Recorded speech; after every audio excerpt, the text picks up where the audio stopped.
The broadcast is now starting. All attendees are in listen-only mode. Thank you, everyone, for attending. This is Chris Judson, manager at REMI. Today, I'm pleased to present Matt Schwab and Aaron Schimmerbeck with Able Operations. They will discuss modeling the economic impacts of military and federal spending. It has been a pleasure to work with Matt and Aaron over the years. They have extensive experience modeling the comprehensive impacts of military and other federal installations on regional, states, and the nation. Matt is the managing partner and a senior research analyst at Able Operations, where he works with clients to better understand how defense spending impacts their local communities. Matt is also the lead analyst of Florida's biannual Defense Industry Economic Impact Analysis and Factbook. Prior to his time at Able, he was a senior research analyst at Matrix Design Group, and prior to that, the assistant director at the Haas Center for Business Research and Economic Development. Matt earned a master's in political science and a master's in science and business administration at the University of West Florida, where his studies included primarily policy analysis, research methods, and the American political discourse. Throughout his career, Matt has managed various quantitative and qualitative research projects, including several defense and non-defense related economic and fiscal impact studies. Aaron is founder and managing partner of Able Operations, where he manages research and data analytics that range from economic, fiscal, and market analysis to workforce analytics. He holds a PhD in economics from Florida State University. His studies focused primarily on financial economics and mathematics. He maintains an adjunct position at the University of South Florida, Sarasota, Manatee, teaching a variety of economics and finance courses. Aaron has significant experience in measuring economic and fiscal impacts, workforce supply and demand analytics, financial modeling, and economic forecasting.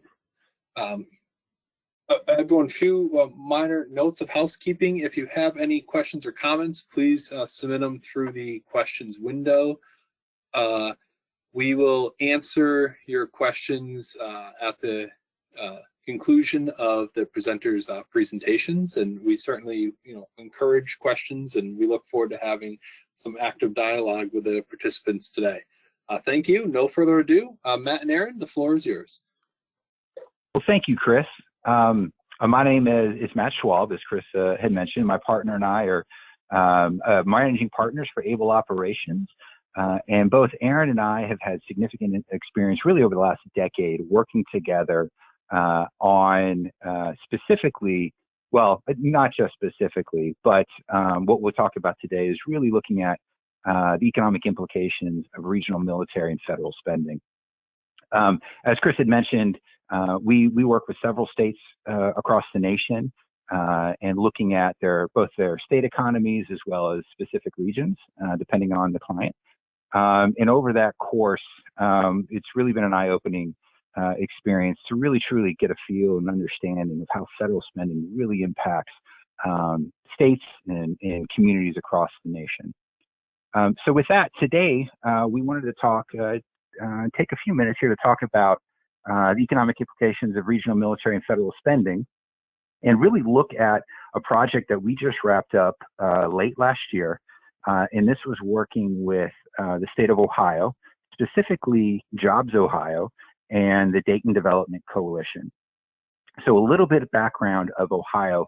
They were interested in understanding how their military, their defense industry, as well as several other federal agencies impact their regional economy. They have Wright-Patterson Air Force Base is one of the country's largest Air Force bases, is located in Dayton, Ohio. The state also is home to several National Guard installations, as well as VA hospitals. There's a few NASA sites in the area, and so they wanted to understand how those dollars impact the regional economy. So Able Operations, as Chris had alluded to, we've got nearly 30 years of combined economic and fiscal impact analytics experience.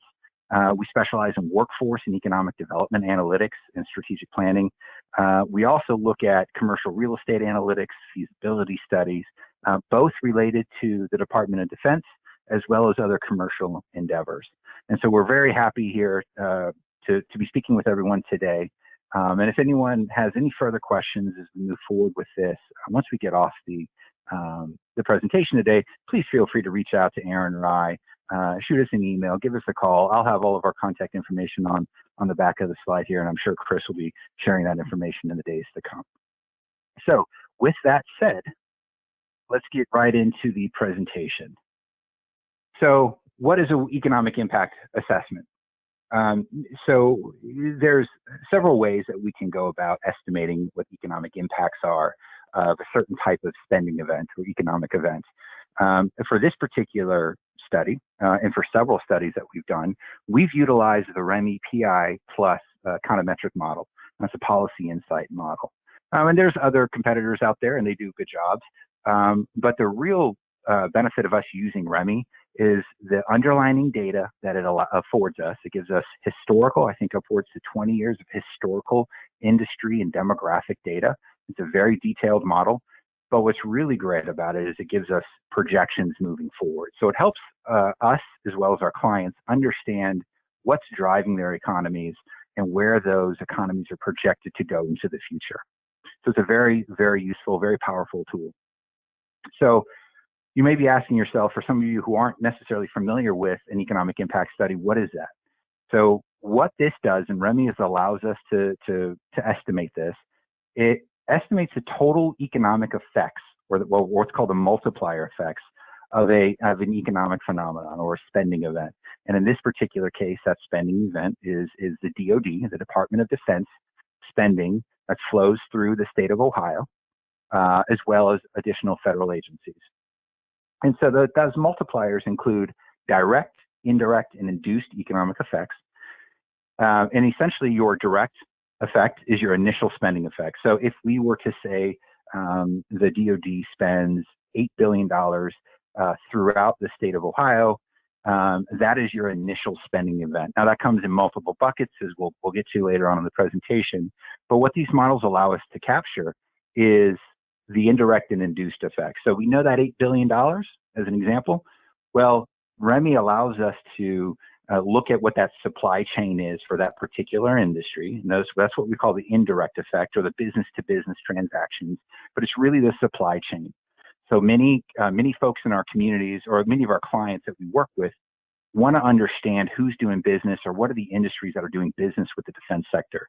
REMI allows us to identify what those industries are. And then the third and final effect is what's called the induced effect. So the induced effect is household spending. And so that's what happens when your active duty and your federal civilian personnel receive their paycheck, every 2 weeks, and then they go spend that on the local economy. They buy homes, they fill up their gas tanks, they go shopping, they go out to eat.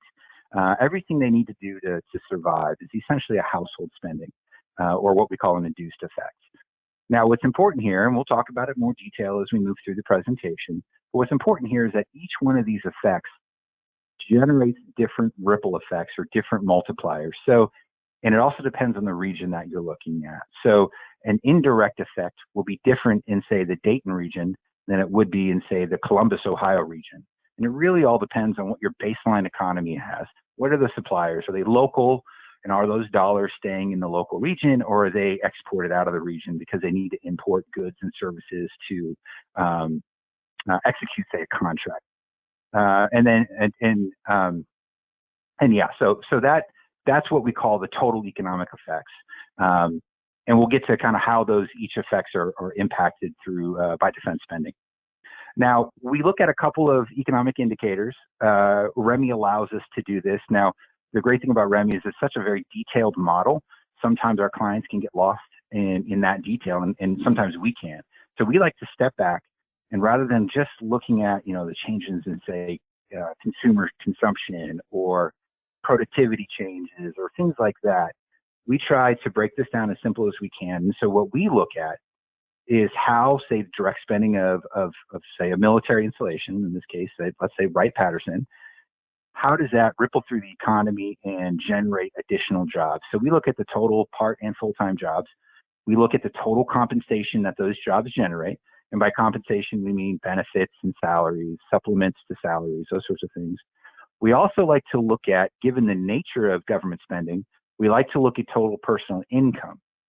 And for those of you on the line that may not be familiar with the differences between compensation and personal income captures additional types of income that's not generated from working, say, directly at a military installation. Personal income also includes, say, transfer payments like Social Security payments. Maybe it's a veteran's benefit that a veteran in the region receives. So we like to include that because it captures everything, not just the wages earned by working their full-time job. Then we also like to look at the gross, what we call, or what's called gross domestic product or value added. And this is really the total value of goods and services that is generated from that initial event, right? So from Wright-Patterson Air Force Base. And that's really the value. So you can think of gross domestic product as when somebody says, well, the U.S. Economy is $20+ trillion. That's what they mean. That's the gross domestic product is $20+ trillion. So that's what we mean by GDP. And when you get down to the regional level or the state level, we sometimes refer to it as gross state product or gross regional product. So those terms are interchangeable. And then we look at gross output as well. And that's really the entirety of the economic activity generated from these types of spending. It's gross in nature. So there's a little bit of double counting in there, but we utilize that when we do our fiscal impact studies, because that's the amount of transactions and sales that ripple through the economy. So that's essentially what this project has done, and that's what REMI allows us to estimate. And Matt, just to add to that, if that's okay, I was just going to say that in addition to that, we like to use REMI. One important factor for that from a modeling perspective is as Matt mentioned, the historical component of that, along with the forecasts, is the dynamic component. And so as we have certain projects, no two are ever identical, but looking at things such as a construction project and where it may take a couple of years to complete, along with maybe a troop withdrawal, or they're going to, again, dwindle down some of the personnel, we can actually do that over time. And that's something that is a great feature of REMI. It allows us to see that impact over time and not just a one-year event, but we can actually model that over the time period. Yeah, and that's a great feature that many of our other these economic impact models just don't afford us. So that's just another reason why we utilize REMI.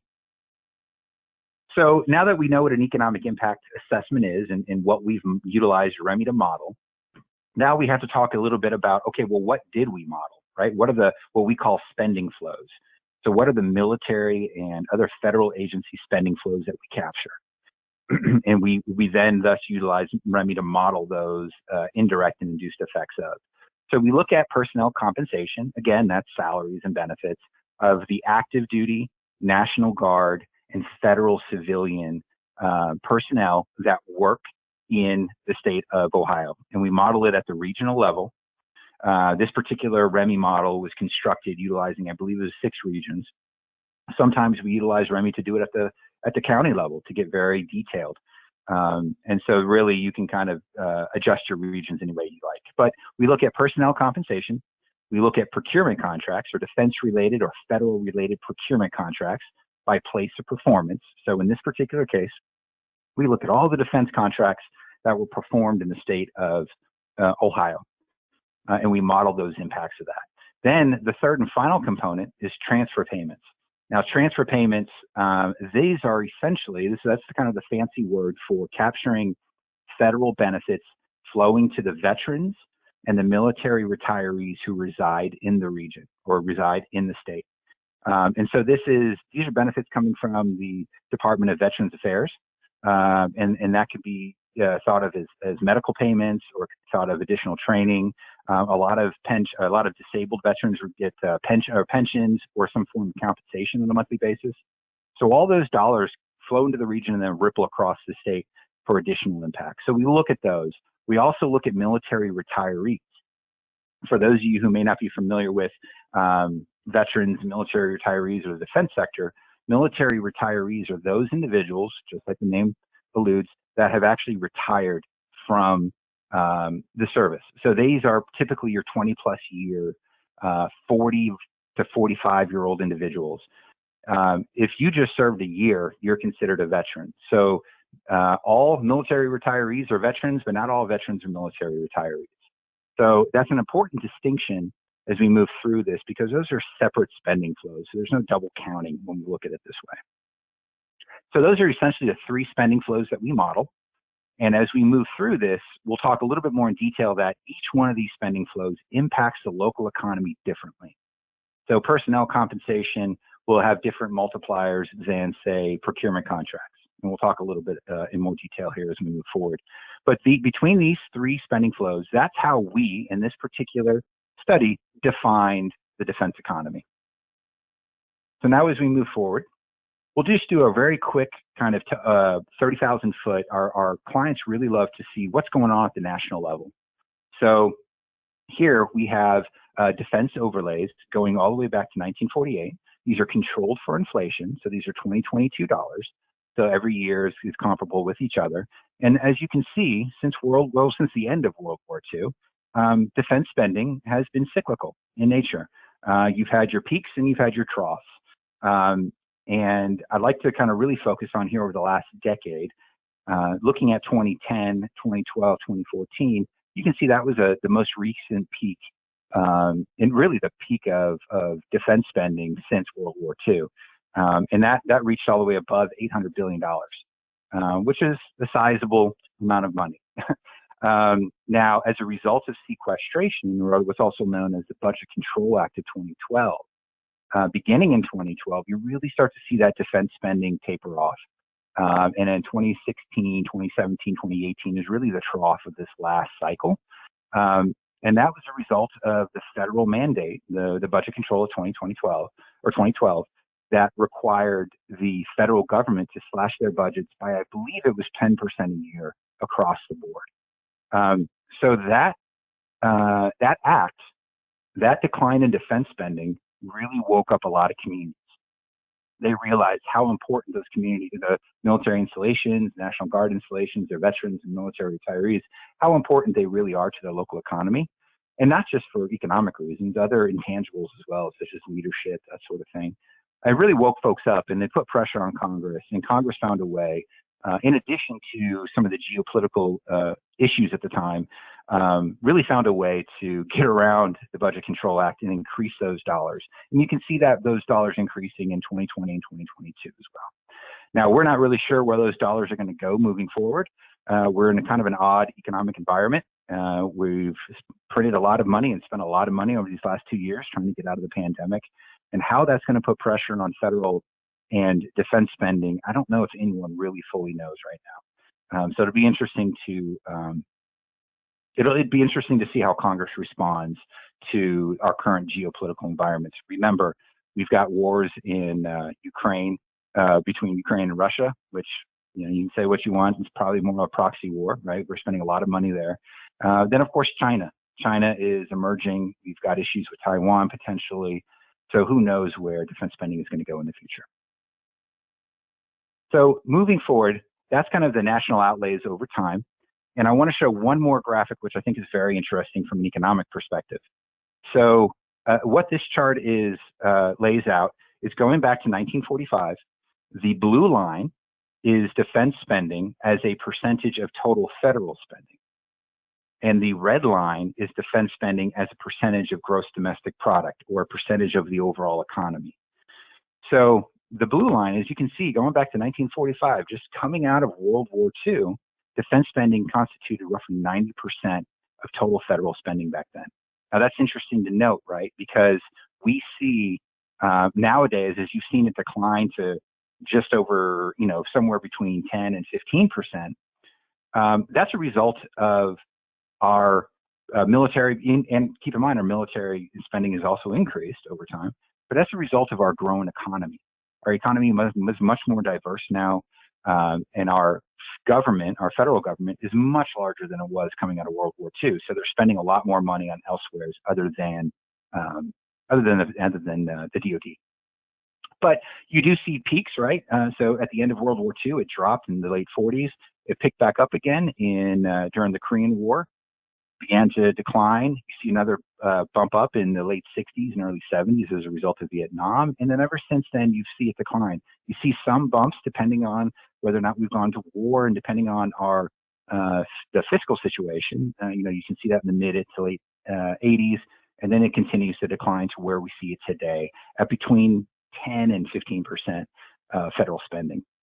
Then going back and looking at that red line very quickly, defense spending as a percentage of GDP kind of sees very similar phenomenon.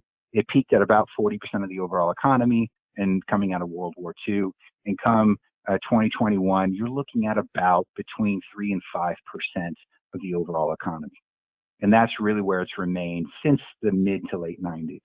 And that's really, I think, by and large, where most economists really want to see defense spending as an overall percentage of the total economy. So those, I think, are very two interesting charts that our clients really like to see. Gives them kind of an idea of where we've come from, which then can kind of give some indicators of where we might be going. All right, now that's at the national level. So our clients were really interested in what happened in Ohio and in their 7 regional economic development regions. So keep in mind, we've got those 3 spending flows that we looked at. We've got the compensation of personnel. We've got the procurement contracts performed in the region. And then we also had those transfer payments that were associated with the military veterans and retirees. So here, what you're looking at is that first bucket of spending, that first spending flow, and that's the compensation. So the top 2 lines there, the gray and the blue line, is comparing U.S. federal the average compensation of a U.S. federal civilian employee with that of Ohio's federal civilian employees, going back to 2001.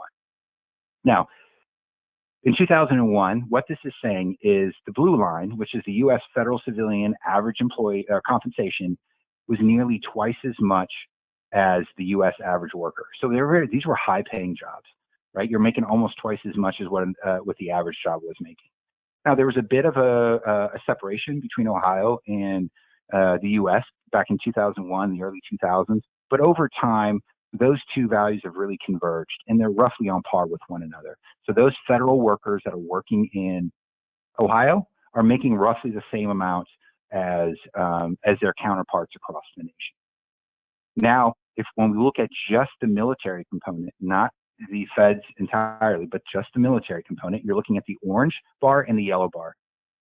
So the orange bar is the U.S. military compensation, and the yellow bar is the Ohio military compensation.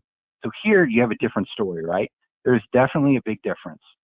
And so if you go back to 2001, the U.S. military, the average U.S. military, which includes your full-time active duty, as well as your part-time National Guard and reservists, is about 100%, just shy of 100% of the average private sector job. And the reason why that's the case, and it's so much less than the federal civilian, is that you have a lot of part-time National Guard and reservists. So when you look at the average wage, that's pulled down by those part-time workers. So they're not working a full-time job. It's only maybe a 30 or 40% of a full-time job. So as a result, you're going to get lower wages. But during the 2010, 2011, both Ohio and the U.S. Increased substantially, and so they were looking at about between 125 and 150% of the private sector employee. And now that's dipped a little bit, and by 2020, there were roughly between 100% for the military in Ohio, and the U.S. was slightly higher at about 140% of the average worker. And the reason that's the case is because there's more active duty nationally than there are in Ohio, and so there's more full-time military jobs outside of the state than there are in Ohio. So that number gets pulled down in Ohio because of all the National Guard and reservists that operate throughout the state. So this is kind of an interesting chart. We like to see kind of trends. That's really the most important, one of the most important parts of economic analysis is looking to see how things have changed over time. And so that's compensation. Now I'm going to hand it over to my partner, Aaron, and he's going to talk a little bit about that second spending flow, and those are the defense contracts. Aaron? Thanks, Matt. And as you mentioned, as another input that we look at, we like to consider the contract revenue or procurement that's coming through Ohio for this specific project. And over the last decade plus here, we see again that it's cyclical as well. Starting in 2008 with close to $8 billion in nominal currency, but $8 billion flowing through Ohio's economy. We look at specifically the place of performance where these contracts are being performed. So these are all performed within Ohio. And we take it into account the different sectors or industries that are procuring or are contracted to provide the work or goods or services. So in this case, again, looking back at 2008, close to $8 billion came in from procurement being place of performance in Ohio, with manufacturing being roughly half of that procurement. So actually building stuff, again, that the military is purchasing. And over time, as Matt mentioned with sequestration and the Budget Control Act, we saw that decline for the region almost completely cut in half by 2015, where they were just at about $4 billion, and even cut in half as well for manufacturing itself. So again, these are companies that are earning less because of the contracts that were cut over time, and we can track that.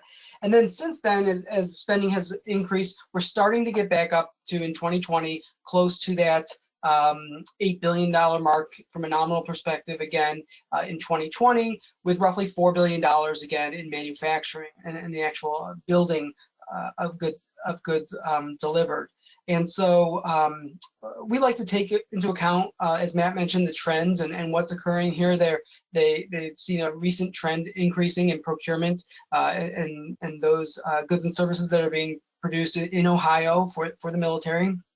And we also take into account from this the workforce perspective. We like to take a step back and consider what dollars are flowing through in terms of manufacturing or professional, scientific, and technical services to see what types of jobs these would typically bring, whether it be engineering and services jobs or more computer and computer engineering type jobs. And so we look at these high-paying, high-wage jobs that are associated with this procurement as well. On the top, it's important to note that we also have construction as the light blue at the top being part of that. So there's a significant amount of construction being done each year, but it's not a large amount of this procurement. You may see in certain regions where a big project is initiated and a bunch of funding comes in and has a 1-year economic impact, and then the following year those dollars are gone. It's not reoccurring. And so again, we will use this as our inputs and to look further into the procurement that's going on regarding the military impact. Thank you, Aaron. And as Aaron mentioned, the vast majority of these contracts are flowing through manufacturing sectors and the professional, scientific, and technical services sectors. So those are the types of industries that you can think of as more traditional export-based. Maybe not all the professional, scientific, and technical services, but a lot of what this federal contracts allow these states to do is export their goods and services. That's really, you can think of a military installation like Wright-Patterson as almost a manufacturing facility or an R&D facility. That's really how they're operating within. So let's say it was a private sector R&D facility or manufacturer. They operate the same way. They generate exports. They ship goods out of the region, which then ships dollars into the region, and that's what really lends to economic growth. So you can see here, just by the industries that are dominated in defense contracts, this is why communities and states really want to understand what type of spending occurs, what are the true economic impacts, and what's the true value of say a military installation in their backyard. So there's big dollars associated with these, and this is just the state of Ohio. When you look at other states, like say Virginia, for instance, they have more than 8 times the amount of well, if we're looking at $7 billion, they have more than about 7 times the amount of contracts that that flow in the state. So there's big dollars associated with these industries. So now moving on to our third spending flow, our third and final spending flow, and these are transfer payments. But again, transfer payments are veterans benefits, military retiree pensions. So here's kind of an interesting chart that most of our clients don't realize is happening. So most states are always very military friendly. Most communities are very military and veteran friendly. There's tons of veteran programs that help support veterans and help them find jobs. Aaron has done a lot of work in the workforce development arena with veterans. So there's lots of resources out there to support veterans, as I think most of you already know. However, and this is for the state of Ohio, as you can see here, and this tracks roughly the national trend, is that the number of veterans is in fact declining, and declining at a pretty significant clip. As you can see here, in 2008, there was just over 900,000 veterans and military retirees residing in the state of Ohio. Well, that's declined to just over 700,000 in 2020. And we looked at the most recent numbers here a few days back, and those numbers continue to decline, and not only for Ohio, but across the nation. And that's a result of the changing dynamics of our military force structure. So if we go back and we look at, kind of defense spending during the post-World War II years into Korea, the Korean War, and the Vietnam War, the military required a large component of enlisted soldiers. And that was upwards to 60, or I think it was even higher than that. I think it was upwards to 80% of the total force structure was enlisted at one point. And that's because we needed more troops on the front lines to execute the war. Well, nowadays with productivity increases, i.e. drones and more efficient ways of carrying the battle to our adversaries overseas, we don't need as many personnel. So that's changing the way that the DoD operates as a whole, but it's also going to provide less veterans coming out every year, separating from the service every year. And so you can kind of plainly see here. However, so that's just the number of personnel, but the expenditures, the benefits, you can see here, we've captured medical care, compensation and pensions, education and vocation, training, those sorts of payments flow to the state of Ohio back in, again, these are nominal dollars, but in 2008, there was just shy of $3 billion flowed into the region as a result, in support of 900,000 veterans. Well, come 2020, you had just shy, approximately $6.5 billion in support of just over 700,000. So some of that's going to be inflation for sure, but not most of it. Most of it on a real basis is going to come because Congress is funding these programs now more than ever. There's more attention being paid to veteran support, and Congress has kind of really responded. And so our veterans are taken care of better today than they've ever been. However, there's still, I think, a long way to go. Working in this industry for the last almost decade now, I've seen where not all veterans are really taken care of the same way. So we've got, I think, a long ways to go there. But anyhow, from an economic perspective, those dollars are still flowing through into the state of Ohio, even though the population is decreasing. Okay, so that was kind of the historical approach at these spending flows. Now we're going to look at how this spending ripples through the economy and generates jobs. So as of 2020, that was the data year, the year that we modeled, those three spending flows combined equaled $22.2 billion. Okay, you can see how it's broken up here, 7.7 to procurement, defense contracts, and grants. Those transfer payments that we talked about with in support of the veterans, that was roughly the same at 7.7 billion. Now, this number also includes military retiree pensions, whereas the chart that I just showed didn't show you that much, didn't show that. And then finally, the personnel compensation, which is at $6.8 billion. So it's roughly about a third across the board.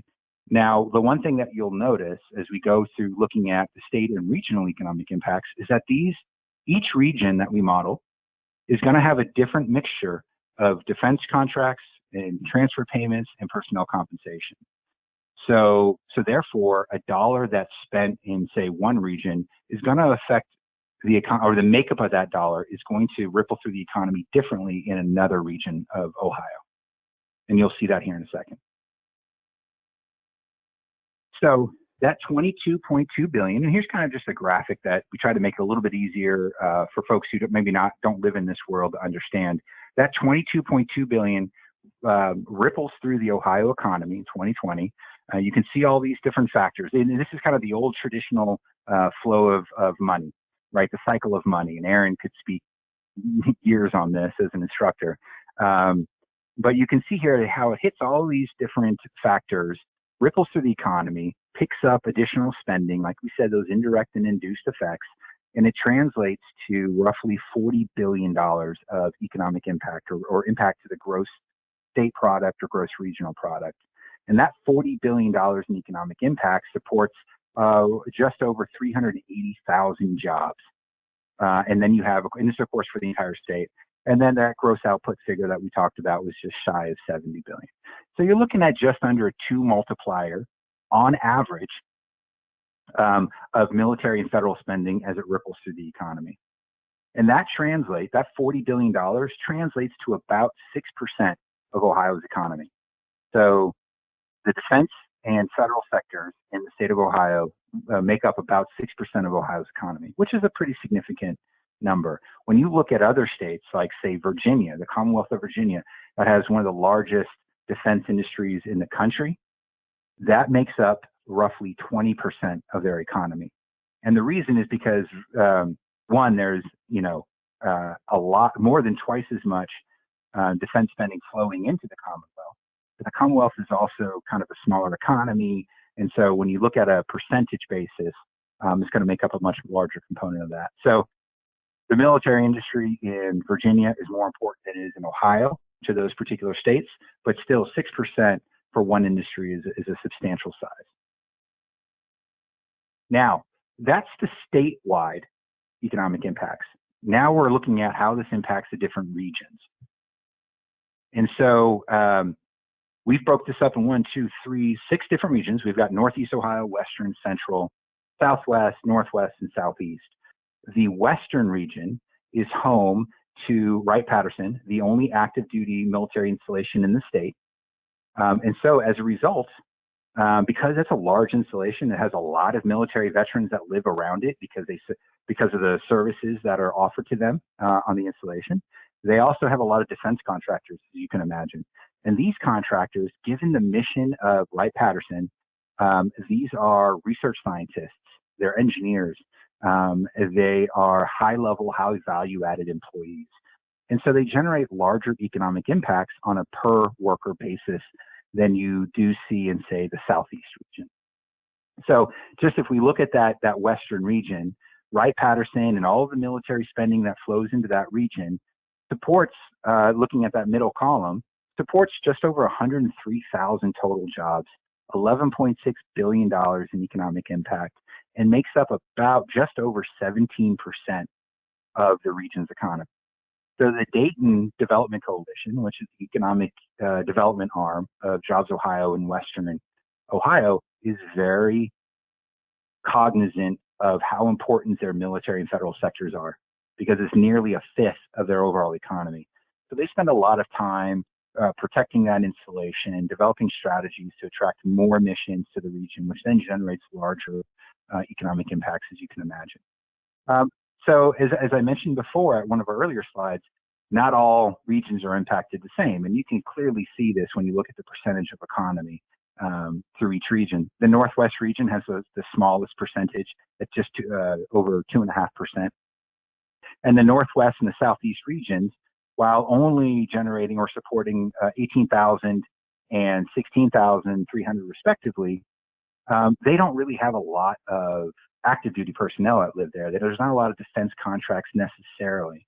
That's mostly generated by the veterans and the retirees and some of the other federal workers that reside in those regions. So this particular region may not be as concerned with what happens to those missions or what happens to those veterans as, say, Western Ohio, that has Wright-Patterson in there. But overall, it's roughly 6% of the state economy, and that begins to open up people's eyes. When we present these numbers, it really opens up folks' eyes to say, okay, we really need to step up and try to protect our military assets in our backyard, because they do generate not only significant economic impacts, but they generate, but those are intangibles with having military personnel in your region. You've got leadership, you've got a trained workforce that's already been trained. And so there's a lot of intangible assets in addition to the economic assets that military and other federal spending have on states and regions across the country.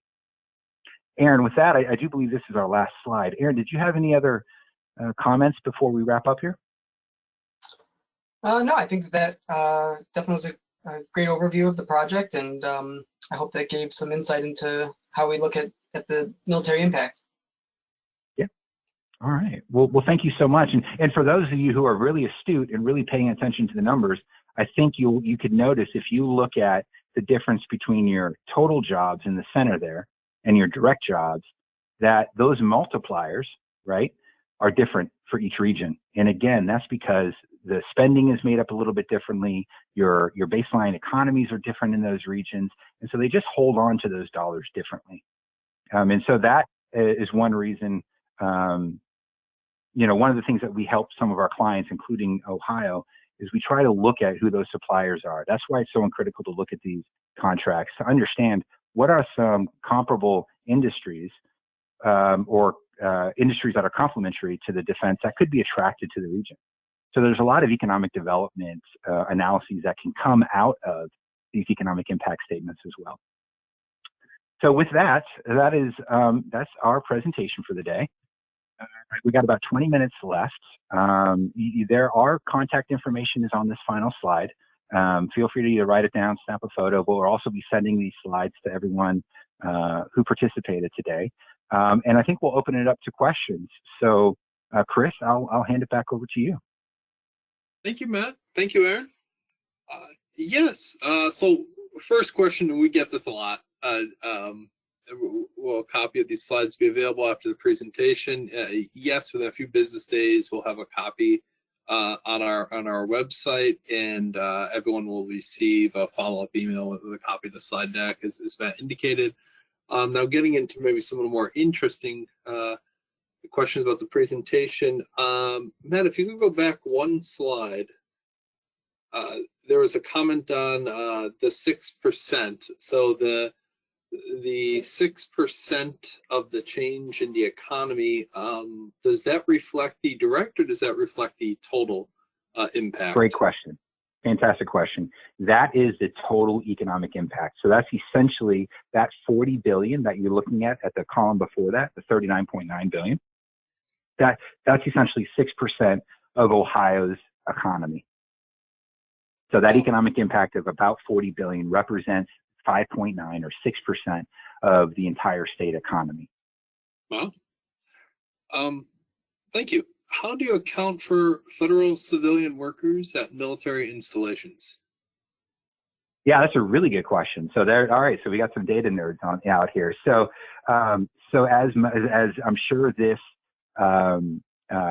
participant already knows, that when federal data is provided to us, the feds do a great job of breaking out military employment, right? And that's in one category that the DEA and of course REMI provides that in their models, but they don't break out DoD specific personnel from their federal civilian projections. So it's all kind of grouped into one. So it includes not only the DoD, but DHS, it includes postal workers and a whole host, the entire civilian workforce in the federal government. So what we have to do then, and because of that, is we work with the, it used to be called the Office of Economic Adjustment. It's now called the Office of Defense and Community, OLDCC. I'm forgetting what it stands for now, but it's the old Office of Economic Adjustment. And that is an office that was stood up by the Department of Defense, and their whole job is to work with communities to understand what we're doing here, the economic impacts, but also to help recover from any mission movements that may occur. So let's just say, for instance, Wright-Patterson, they received quite a few new missions out of the last BRAC process, and we can talk about BRAC if you want here in a little bit. But so this department has they helped the Dayton region with studies and funding to help absorb those new missions that came as a result of the last BRAC process. Well, this same department also publishes county level civilian, DoD civilian employment estimates. And so we work very closely with them to get the civilian, DoD civilian, DoD specific civilian at the county level. And that's how we kind of parse the federal, the DoD from the overall federal sector. So we work directly with the DoD essentially to get those estimates. Okay. That's a good question though, because yeah, that's a tough one if you can't work with the DoD. Very helpful. Now this next question, how did you obtain $69 million or $1 billion from the REMI model? Could you tell us a little bit more about that modeling process? Yeah, for sure. So gross output, which is that 69 billion that was just asked. So that is it's an output, if you will, of the REMI model. So as we talked about, you know, we like to look at total jobs supported, both full and part-time. We like to look at the GDP, personal income compensation, but also gross output. So a lot of states and a lot of communities love to use that gross output number because it's a larger number. Clearly, it's 70 billion compared to 40 billion. But there's a lot of double counting that gets involved in that, and that's just a relic or an artifact of how the BEA or the the Bureau of Economic Analysis kind of collects their data and provides their data. So it's an output of REMI. So we're not necessarily calculating that on our own. So it comes out of the model much like the GDP or the economic impact numbers or the total jobs supported. We don't like to really publish that number on most studies. We try to stay away from that just because it can be a little misleading, which is why if you kind of see the previous reports, you know, we really try to focus on the 40 billion, although in this particular case, the client really wanted to see that 70 billion out there. Now, that's not to say that the 69 billion isn't an important number. It is. And as I mentioned at the beginning of this, we utilize that to get a feel for tax revenue generated, because that's really captures the entirety of the economic activity that goes on as a result of these spending dollars. But it does have some double counting involved in it, which is why we like to kind of stay away from that. Thank you, Matt. This is it's an interesting question, and I would imagine you know, this changes on a case-by-case basis. How do you estimate the years that the federal contract spending occurred? Is this based on from U.S. data? How do you account for like transaction dates? Did you interpolate from a start to end date, or what are your data sources typically for this type of analysis? Yeah, so the contract data is probably the best data that we have. Well, I shouldn't say the best data. It's fantastic data that we get. It's published by the Department of Treasury, and it can be accessed at usaspending.gov. So some of you may not have heard of those. Some of you may be familiar with that website. It's fantastic. It's required. The federal government made it a requirement. I believe it was under the Obama administration that, and for the sake of more transparency, to provide all contracts that by place of award and or place of performance that the federal government issues on an annual basis. Now, those of you who may be involved in acquisition from the DoD or the federal government, you understand that those data are complicated. And so because REMI utilizes a traditional calendar year, we then need to adjust those dollars, and the federal government utilizes their fiscal year, which is what I believe it's October through September is the federal fiscal year. We have to adjust that final quarter. And so we have good dates on the contracts that we get. And so we adjust the contracts that are performed in any region that we're looking at. We adjust them for an annual calendar and not their fiscal year calendar. So to recap, we get the data we download the data, anybody can access it from usaspending.gov. And we do that for all of the federal agencies that we're looking at in a particular study. And then we adjust those to adjust for a 12-month period as opposed to a 9-month period that the federal government's on. Okay, yeah, thank you. That was very helpful. Have either of you modeled the impacts of workforce development or R&D contributions from military installations?